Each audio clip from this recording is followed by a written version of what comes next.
Hey everyone, welcome to our monthly Leadership Forum Incubating Leadership Conversation.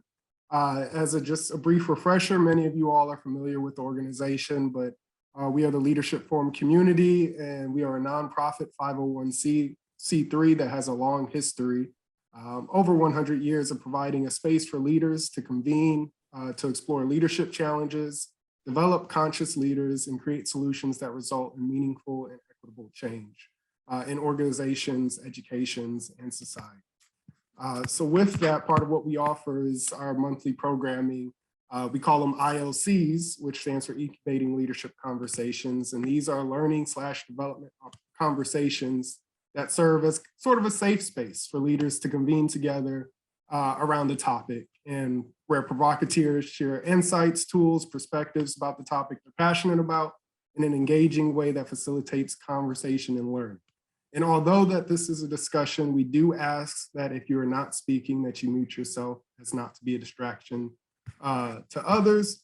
But today I'm super excited to introduce our provocateur, Dr. Cedric Williams, who will be leading our discussion around multicultural competence. Dr. Williams is a published consulting psychologist who integrates psychological principles and leadership development models to help individuals, teams, and organizations move toward occupational thriving. Dr. Williams holds a PhD in clinical psychology from Fuller Graduate School of Psychology and Marriage and Family, where he also serves as an assistant professor. He also works with several nonprofit organizations, government agencies, and private firms to provide education in the multicultural competence space as well. In addition to his work as a psychologist, Dr. Williams serves in the U.S. Army, both active and now reserved since 2002. His current military role has him serving as an assistant professor of psychology at the United States Military Academy at West Point. So with that, Dr. Williams is, again, we're a blessing to have him here today, and we're excited for him to share about something that he's very passionate about. So without further ado, I'll pass it over to Dr. Williams. Okay, thank you so much, Matthew, for the introduction. Hi, Joel. Hi, everyone. I'm so glad to be able to be with you all this morning. I'm so glad that I finally got the title of provocateur.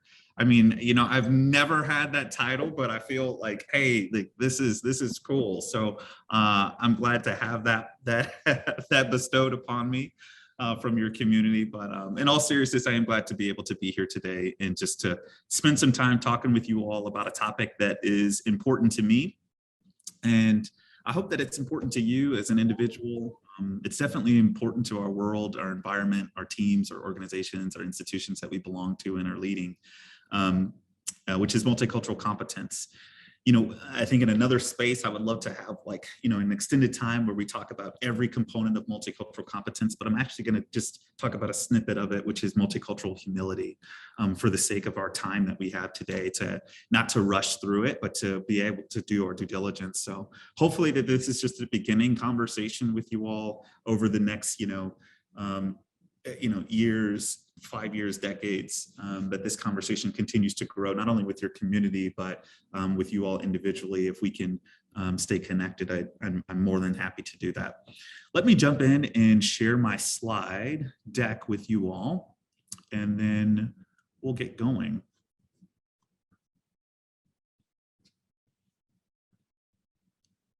Okay, so this is just kind of an orientation. Once again, do all of those things. If you are new here, like I am, I have to read through the screen just to make sure that I'm making sure I'm doing everything right as well. Let me jump in. Okay, so you all gave the introduction. Thanks for the introduction. It's interesting. I'm sure that a lot of us are, you have two responses. Either you kind of sometimes we shy away when we hear these things about ourselves, and then in that moment, Matthew, when you were just kind of reading those things, it helped me to actually be very grateful. So I was kind of filled with a feeling of gratitude of knowing that kind of some historical references that I'll kind of allude to in my story when I talk about you all I'm happy to be alive, legitimately happy to be alive, right? And two, just grateful, just knowing my background of that I'm here doing this and being with you all this morning. So as I mentioned, multicultural competence is what we're going to be talking about, but just kind of a small component of that, which is multicultural humility. I want to start off with just an invitation, and I'll tell a little bit about me. We'll talk about multicultural humility. We'll have a small group discussion where we'll be in breakout groups really briefly, and then we'll have a large group discussion where we kind of talk about it. I do want to pass along some resources, just some books and some things that have helped me along the way. I mean, it's not an exhaustive list. I think I have like 2 or 3 resources in there, but I always like to start my classes off with like resources, right? So people actually have something to kind of read and kind of think through as we go. So I want to read this. This is a poem by Mickey Scott B. Jones, and I love this poem for those who have read this before or seen this. It's just an invitation to a brave space. I talk about brave space a lot. I think there's a popular movement to talk about safe spaces. I think in the conversation when we talk about multicultural competence and humility, we cannot always guarantee that it's going to be safe. Sometimes it has to be a brave space for us to be vulnerable, which is, us being brave, but also being brave with others to be able to speak up and to speak out. So it starts off like this: together we will create brave space, because there is no such thing as a safe space. We exist in the real world. We all carry scars, and we have all caused wounds. In this space, we seek to turn down the volume of the outside world. We amplify the voices that fight to be heard elsewhere. We call for each other to more truth and love. We have the right to start somewhere and continue to grow. We have the responsibility to examine what we think we know. We will not be perfect. The space will not be perfect. It will not always be what we wish it to be, but it will be our brave space together, and we will work on it side by side. So my hope is that today that we can have an opportunity to be able to work on this brave space side by side for the next 50 minutes or so. So some of you have heard this term of Sonder, and I love this term. It's the realization that each random passerby is living a life as vivid and complex as your own.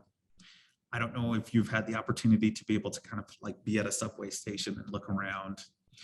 I always get this feeling of Sonder when I am traveling, and I look in the airports and I recognize that every person in here is a human being, and they have a destination that they're going to. They have a story. They have a divorce that they're working through. They have a job that they may or may not be at in a month from now, a week from now, a death that they're having in their family. And sometimes I'm just overwhelmed by that. Not overwhelmed in like a negative way, but overwhelmed in just the reality of like, wow, like I am one person in this multiverse, but I have this connection to you because you are another human being also who's a part of this multiverse. So I feel deeply connected to human beings as a person, as an entity, but I also feel really connected to the earth and to the galaxies that are out there. I mean, I just think it's amazing for us to be able to kind of think about where we're at in space and time, which really brings me to kind of thinking about multicultural competence and humility. Do we take time to be able to reflect on who we are, where we're from, and how it impacts the world that we live in currently and the way that we interact with the world? So I want to start off in talking a little bit about me. I'll share a little bit about a family metaphor. I think everybody has metaphors for their family, and if you haven't, it might be an interesting practice to think of. Like, so I was raised in like a very strict conservative home, which for a variety of reasons kind of went through a lot of stages with that and wrestlings with that. But my dad was a pastor, and one of the images that I always think about is in the Judeo-Christian Bible. There's like the story of a Pharaoh who's asking these Israelites or the Hebrews to make bricks with no straw. And a lot of times, like that's the metaphor I give for my family, is that we were always being told to make bricks, but we really didn't have that much straw. And in that, meaning like my parents had a very low level of education, but they were always expecting so much from us, right? As far as like our attitudes, what we thought, how we excelled, which in some ways I'm really grateful for, but in other ways, I'm like, wow, we just didn't really have a lot of the tools that I noticed that a lot of my friends had, so we had the drive, right? But we didn't necessarily have the skills that necessarily connect with that. We had a lot of mentorship when it came to character formation, but not a lot of mentorship when it came to like, hey, you might want to bring your a TI-83 calculator when you take the ACTs, which I didn't, because I didn't know, because my parents never took the ACTs. So I've been there taking my ACTs, with nothing. And so, kind of things like that, to give a practical example of what I actually mean by that. 9/11 was my senior year of high school. I left right after that and joined the military as an airborne infantryman, and kind of have, from my time in the military, my deployment to Iraq, it really shaped the trajectory, because I knew shortly I had a couple of friends who were killed. One of them I'll show you a picture of in the next slide. He was my friend from junior high school. We went to basic training together. We played on the same junior high basketball team together. We went to basic training, airborne school together, and then he ended up being killed after deploying for a whole year. When he returned back to Fort Bragg, he was killed in a car crash. It was really a casualty of the war for a variety of reasons. But that happened in April of 2004. And then 3 weeks later, when I was deployed, I had another friend that was killed. And I can remember climbing on the top of a building on May 18th of 2004, and writing with my journal of like, one day I want to be a psychologist, because I recognized that there was just so much hurt that was going on in our unit, and nobody really knew how to like kind of deal with it, which kind of led me on this trajectory of becoming a psychologist, starting a practice called Legacy Consulting and Research Group, where I do consulting for individuals, teams, organizations. So taking the best of psychological principles and utilizing them in the occupational environment. And then of course I teach as well. Here's a picture of a little bit of my family, and kind of tells some stories about who I am that I think are really important. We talk about multicultural humility and how these all connect. Here is year one on the bottom left, year one of me being in the military. And then that's from year 19, last summer, when I was teaching at West Point with my colonel, my boss. That's my beautiful family. My wife, Hannah, we've been married for almost 14 years. And we have two wonderful kids, Justice and Jasper May. This is my brothers and some of my cousins. This is at my big mama's funeral a couple of years back. I come from a family of 6 boys, right? So I'm the youngest of 6. And it's a rowdy bunch for a variety of different reasons. 4 of us have been in the military, definitely brings out a lot. Come from a bicultural marriage, biracial, multiracial family, which of course has its joys and its challenges that come from that. And on the right side, you can see some of the work that I do. I work with a lot of different agencies, but overall it's in the domain of multicultural competence. Here's a police department that I've worked with in the past as well. So I share all of that just to kind of give some context of who I am and a little bit about where I come from and my perspective on this topic. But the question that I want to kind of pose to you all is, when you think about multicultural competence, what comes up? So go ahead and unmute yourself.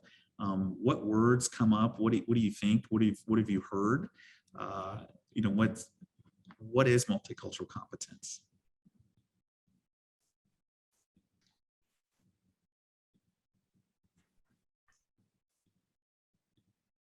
I start with awareness. Okay, so start with awareness. Okay, good. What else? For me, it's learning others speak another language. Mm-hmm. Okay. Another language. So I think empathy, of course. Empathy, all right. And genuine interest. Genuine interest, okay. Having a global mindset. So all those are really great definitions, right, and concepts that are components of multicultural competence. I'm going to give you the book answer from Milo and Tummington. This is from the 2012 an APA article that they published in, I think it's 2012. But multicultural competence is the ability to understand your own and other cultural identities and effectively employ cultural skills during cross-cultural interactions. So thinking about who am I and how do I employ these certain skills and what skills in order to facilitate a cross-cultural interaction that feels safe, that feels brave, that feels congruent, that also feels like honoring of other traditions, other walks of life, other beliefs, systems, etc. Sometimes this doesn't always work, right? Sometimes people are not multiculturally competent. Sometimes people are, they might be ambivalent to this. I mean, they might feel that this is not something that's important, or why are we talking about this in this space? And can we go to the next thing? This isn't necessarily relevant. And so a lot of the work that I do with teams and organizations is to kind of think about this and how can we kind of take a step back and to be able to kind of look at our story and maybe even to try to find how do we get to these conclusions, or maybe we foreclosed on even engaging in the topic of multicultural competence. So I have 4 components of multicultural competence: cultivation of multicultural humility, taking a posture of curiosity towards the perceived other, implementing a set of distinct cross-cultural skills, and then deliberate practice and implementation. Today with this group, I'd love to just talk about one of those. Is really just thinking about how can we kind of share our stories too with one another, but also with the group. So, in a time when we had like a longer like workshop and training, I would kind of go through all of these and how this kind of plays out. But for today, for the sake of our time, I want to just focus in on a cultivation of multicultural humility. So multicultural humility, another definition from Hook, Davis, Owen, Worthington, and Utsi is, just this ability to maintain an interpersonal stance that is other-oriented or open to the other in relation to aspects of cultural identity that are most important to the person, not necessarily most important to me, or that I think it need to be most important to the person, but actually taking a posture of learning and a posture of humility to understand what is important to you, what is important to your story, what is important to your identity that you want to share, or maybe that you choose not to share. And of course, that can take a variety of forms, whether it be with race, ethnicity, sexuality, gender, etc.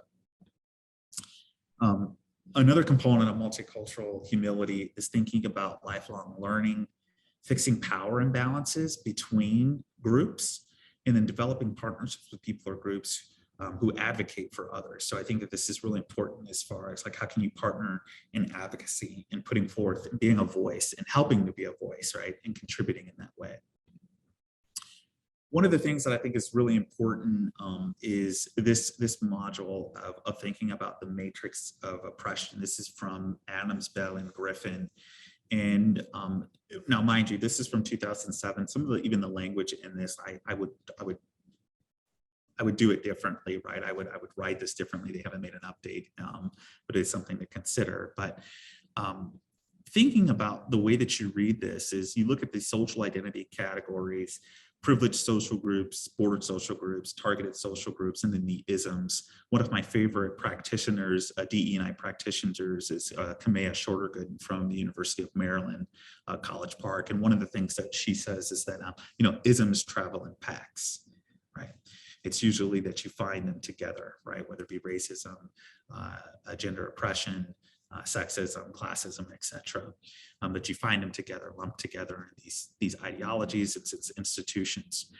When I think about being an advocate and how we can have multicultural humility, is thinking, where do I fit in these categories? And how can I implement some sort of changes in those categories? Like, for instance, me being a biological male, can I acknowledge that in some settings in the military, a lot of settings in the military, I hold a lot of privilege, right? Being a biological male in the military. Now, I don't walk around apologizing for being a biological male, right? But what I can do is, how do I create environments that are equitable, and thinking about that? For example, when I went to Ranger school and became a Ranger, there was no females that were a part of that. in 2015 that changed. So it allowed allowed females to be able to go to Ranger School. And I can remember a lot of people had a lot of strong reactions to this of like, wow, they're changing the standards and all of this, blah, blah, blah. So you can either go along with that, or you could try to create an equitable environment. One of the things that we chose to do with a group of guys who were also Ranger qualified is that we brought a lot of the females in our unit who wanted to go to Ranger School, train them up, provided mentorship, purpose, direction, helping, and then created a way, advocated for them in order for them to go and to try it. If anybody wants to go out in the woods for 60 days, starve and be miserable, who am I to prevent them from doing that? So trying to figure out a way to like, hey, like how can we create an environment that not also just says passively, oh, good for you, they've allowed that to happen now, but actively engage in it, and thinking about who am I and what privileges do I hold and what situations can actually provide equity, and develop a inclusive environment. Obviously, for this, that there's ruptures and repairs that happen in with cross-cultural interactions. There's individual ruptures, and then there's organizational ruptures, which I talk about often.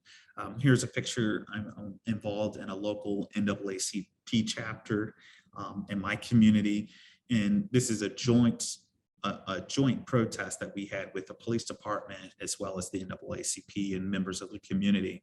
But we talk a lot about is if individual ruptures happen, like cross-culturally, but of course if there's societal ruptures that happen, and do we take the time and the space to actually think about these and engage these conversations in a coherent way? Not necessarily just solely focusing on the ruptures, but how can we make repairs by listening, by having empathy, by having learning, by having awareness, by implementing a set of cross-cultural skills that's actually going to be helpful in order to make those repairs, not just for the moment, but for long term. So what I want us to do today is to have a conversation, right? And just to take a moment, you think about some of the matrix of oppression, that slide that I showed you from Bell and Adams' work from 2007, thinking about your own identity, where you grew up. Are you in the Northeast? Are you in the Northwest? Are you in the South? Are you from the South? Are you relocated? Reflection on your own cultural identity, who you are, who your parents were, where they came from, what norms. Did you grow up in a spiritual home, an atheist home, agnostic home, an other home? Did you have some sort of foundation that was set for you in some way? Maybe you stayed with it, maybe you deviated in different ways. So I want us to, before we go into like group work, one of the research that I'm really hip on right now is like thinking about when you're doing this type of work in particular, they've actually seen that it's more helpful just to spend a moment to be able to individually reflect before you go into small groups, right? And so what I want us to do is to kind of take out an old school piece of paper, right? Or a pad or something like that, and actually just write down your answers to this. Reflect on your own cultural identity. What cultural identities do you hold that you believe are important to share with your colleagues or your clients? Like, what are those identities that are important to you? Could it be where you're from? Could it be something about your ethnicity? Could it be something about your gender? Could it be something about your race, your sexuality, whatever it may be? What is that identity or identities that you hold that you feel are just important to share or important for people to know about you as you're interacting with them? And then if you feel comfortable in the groups that you'll go into in a few moments, I'm asking you to share that. If you feel less comfortable talking specifically about your personal cultural identity, what I'm going to ask you to do actually is to answer this last question, which is how have you navigated cross-cultural ruptures? Which is something that I hope that we can kind of think through together. So how have you navigated cross-cultural ruptures? Sorry, I'm going to have to move my computer a little bit as I plug in. So if you feel less comfortable about sharing a little bit about you individually, maybe you can talk about how you've navigated cross-cultural ruptures or how your organization navigates cross-cultural ruptures as well. So I'm going to ask Matthew in about 1 minute after people have spent a time just reflecting, if we can go into small groups for a couple more minutes, let's say like 7 to 10 minutes. And then from there, we'll come into a large group discussion. We'll have some reflections from the groups. And then that'll close out our time for today.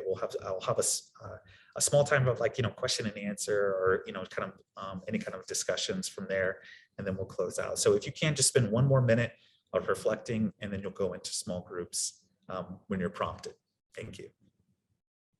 All right. All right, welcome back, everybody. I'm interested to hear how everything in your group went, and what did you talk about? What was interesting? What came up? I mean, I didn't talk earlier, so I'll jump right in. And, even with the fumbled technology on the front end, I was talking about how do we really see each other? And I think pausing and doing something like we just did helps us get beyond the surface. So what I shared in my group is I immediately want to get beyond the perception of being a white male of privilege, because there is so much more to me. And at the core of what and who I am, it's, the belief that everyone can learn and grow to be a leader. And it's like, I want to get to that point in my sharing, my ability to connect with other people. And that gets beyond, I think, the surface that people see. So that was one big thing. And there's so much more that I can share, but I want to provide space for others. So thank you, Cedric. Thank you, Joel. Thank you for your comment. Something that Annika said in our group that was so beautiful, and she's from South Africa, is that there's a big focus kind of consciously on how people greet each other.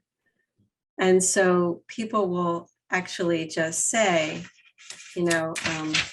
thank you to each other on the street. Just say thank you as an acknowledgement, sort of unspoken, that I see you. Yeah. I thought that was just lovely.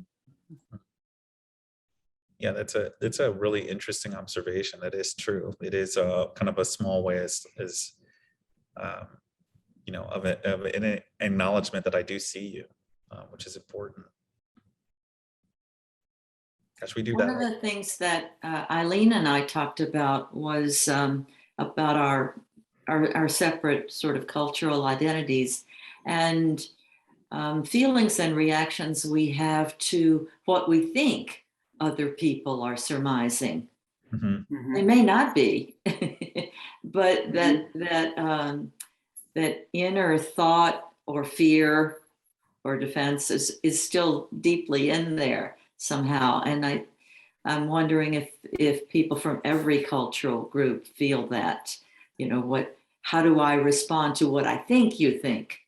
Mm-hmm. I think you think, yeah. Diana and I both used the same word when we were describing, and Cedric, I loved your idea of giving us a minute to think about this before jumping into a breakout. Brilliant, brilliant idea.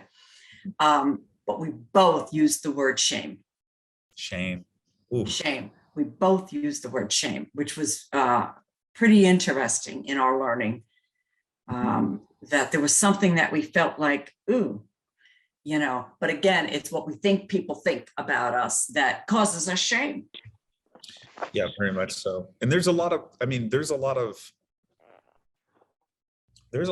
components of shame that I think go towards people who are oppressed and those who have a feeling of being the oppressor, right? It's both and the identities that were tied to that. And I think that's so interesting of you all using that one, the word shame, but also of what you think I think. And basing our interactions off of what I think you think about me. Right. Right. And right. It's as I was using that term earlier, that foreclosure of what actually is happening between us. Right. But I'm basically like, reacting to a caricature that I have built of how you view me. And I'm interacting with this caricature rather than the actual person. What that brought to mind, Cedric, is like most of the time we relate to a story in our head and not the person that's in front of us. Like we're living in a metaverse in our head. Like what's really happening here? Do I know who I'm talking to? Is it I'm talking to myself? and imagining what this person said. So it just suddenly came to my mind when you said all that. It was like, when do we really actually sit down with the person and not see the story in our head? Sure. Sure. Yeah, I would say that's very rare that we do that because we're so accustomed to be very transactional rather than transformational, with one another. You think about even going back to those those models for leaders, an X leader, the Y leader, the Z leadership models, and thinking about that is that we do get used to those schemas that our mind has already laid for us, right? And part of those schemas are really helpful because they're scripts to be able to know how to function in certain settings. But with multicultural competence and being humble, which is, I think, the root of it, is that it allows us to be able to slow down and not just to have business as usual, which I think is important. Well, I really appreciate all of us just being vulnerable for a moment and kind of walking through this together.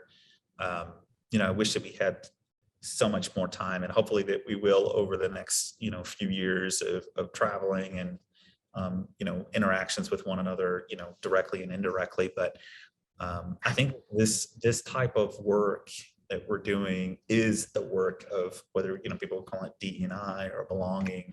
It's allowing people to actually interact with the person, not the script, not the schema, not the what I think you think, but the actual human being that they're working with, the person that they're partnered with, etc. Right? I mean, you can see how this can go on, and it supersedes race, ethnicity, but just so many different other cultural identities that we hold. Beyond our phenotypes that are seen and unseen as well. So I really appreciate just the time to be able to be with you all. There was a couple of resources that I was going to share with you. One, actually, I'm going to share my screen one more time. I hope that this is okay instead of do this. Okay. Okay. I just want to put this out, a couple of books that I think are important. One is Inclusive Leadership. This is by a colleague of mine, edited by Bernardo Friedman, Janine Prime, and Ronald Ruggiero. I think that this book has been really helpful for me as far as thinking about some models. I put in the fulcrum of inclusion. This is one of the models in there. It's an edited book. People have different perspectives that they're bringing, different work environments. I mean, it is a book for leader. I mean, it's like a consultant's book as a resource to be able to kind of, facilitate discussions within organizations. But I think it's just a general great leadership book and thinking about some of these models that go with that. Another book that's a little bit different is called Creating Multicultural Change on Campus. Now, I know that some people are like, okay, well, what if you're not an educator? What if you're not housed in like a student affairs department at a university? So this book, I think, is really important because it's transferable, right? It's the information, the knowledge is transferable, whether it's in an educational setting or a firm. So there's parts of this book, like, thinking about like the MCOD, the Multicultural Organizational Development Model, that I utilize on a consistent basis in my consulting work. So I think that I wanted to put this resource out there because I do think that it's really helpful in thinking about. So I just wanted to share that, those two resources with you all. And I'll stop sharing now. I know I do have a hard stops time, so I'm going to have to leave really abruptly. But if there are any questions, please feel free to email me directly. I'm going to put this inside of the chat and send it to everyone now. If you have a question, if you want to connect, that's my email address. Feel free to reach out. I hope that we can stay connected and that you will really take me up. I know sometimes people are like, okay, well, reach out, but they don't follow up. I will follow up, and I'm happy to be invited. Thank you so much, Matthew, Kathy, Joel, just for the opportunity to be able to be here and the invite and the discussion. I love connecting with people, and this is just another opportunity for us to do that. And so thank you. I appreciate it. Virtual round of applause. Thank you, Cedric. Thank you. I know you have to run, so feel free to hop off if you must. But everyone, thank you for joining. This was a real treat to be able to listen to Cedric, and hopefully you all got something good that you can take away and apply in your personal leadership journey as you continue to go forward. So see you, Cedric. I know you got to run. Yeah, bye now. Bye-bye. And for everyone else, just one real quick housekeeping, and I will go ahead and share my screen.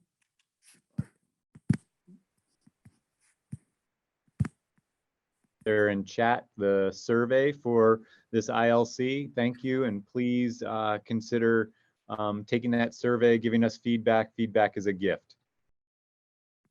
Indeed. So yes, please, that's how we get better. That's how we make the experience better for you all as attendees that are joining. Also note that we are a nonprofit doing this basically on our passion and love for the topic and love for the community. But donations and support definitely help the community as we continue to offer new programs and expand the programs that we currently offer. Again, if you're not familiar with these are QR codes, so feel free to pull up your phone camera and it will take you to the appropriate link if you point the camera towards the codes. The other code here on your right is to become a member. If you are not already a member of the LFC, this will give you access to more information. This will give you access to upcoming events, prepare us for a summit coming up, things of that nature. And also feel free to check out our website so you can get on our newsletter to be aware of upcoming ILCs as we tend to hold these monthly. So as you all experienced today, it was a treat. So you never know, all of them are a treat, but you never know which one's really going to resonate with you when you join. So, we encourage you to come out to as many as you can. With that, that wraps up the end of our ILC today. Again, if you haven't, check out the link for the survey so we can continue offering better things. And thank you all for joining today.